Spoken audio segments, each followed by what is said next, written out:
Welcome back. I'm Richard HAASNOOT, and this is the Advanced Wisdom Series, where my goal is to help you live more of a wisdom-inspired life by being able to tap into the best wisdom that's available to humanity. The wisdom in these episodes comes from three God-realized enlightened avatars that I have studied the most: Krishna, Jesus, and Paramahansa Yogananda. And because they know God, when they speak or write, we are gaining the wisdom of God. So, with that said, let's get into this episode, which will be talking on the subjects of things like willpower, soul, and trusting God. So let's get into the first quote.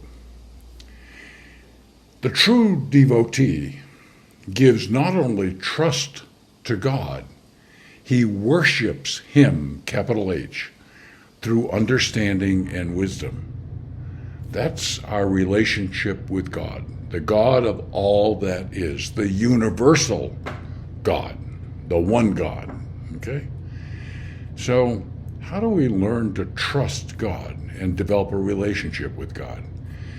Well, probably the best and most fundamental way is to cultivate a personal relationship with God with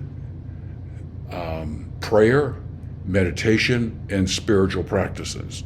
Sounds rather foundational, sounds rather expected, but in that lies the simplicity and power of these particular steps: prayer, meditation, and spiritual practices. The second thing you can do is study sacred texts, just as I do on a regular, everyday basis.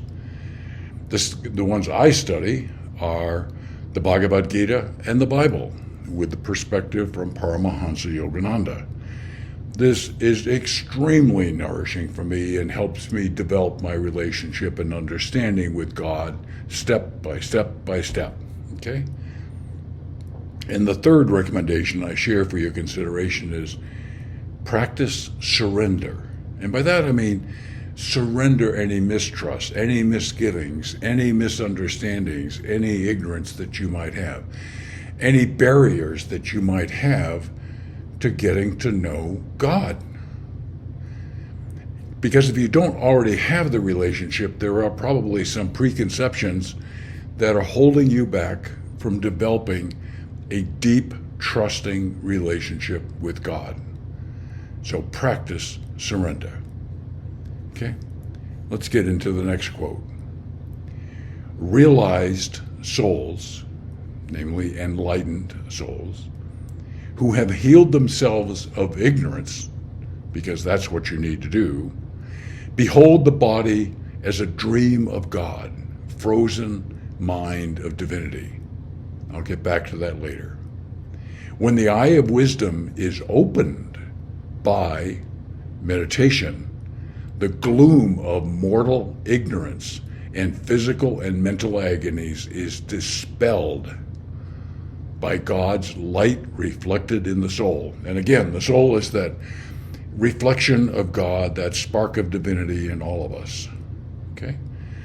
And our life can either be guided by our ego, which is all about me, or our soul, which is all about God and is expansive, okay? So a lot here. Realized souls have healed themselves of ignorance. I am a very ignorant person. There's 99.999% of what there is to know in this world that I don't know. And I love that because I love learning, okay? But we need to dispel ignorance, and we do that step by step as we approach realization, enlightenment with God. And the eye of wisdom is opened by meditation, okay? So, how do we go about, and what is the description of an enlightened or realized soul? This could be a whole bunch of episodes. I'll just give you a few headlines. This individual has inner peace and serenity. Not a word we hear often. It's a very powerful word. Serenity. They also live a life of unconditional love and unconditional compassion. Compassion is relieving the suffering of others. And this individual, no surprise, is very connected to wisdom and insight. Now, a lot of things can be said about a God-realized enlightened avatar and all of that, but inner peace and serenity, unconditional love and compassion, and wisdom and insight. Okay, let's get to the third quote.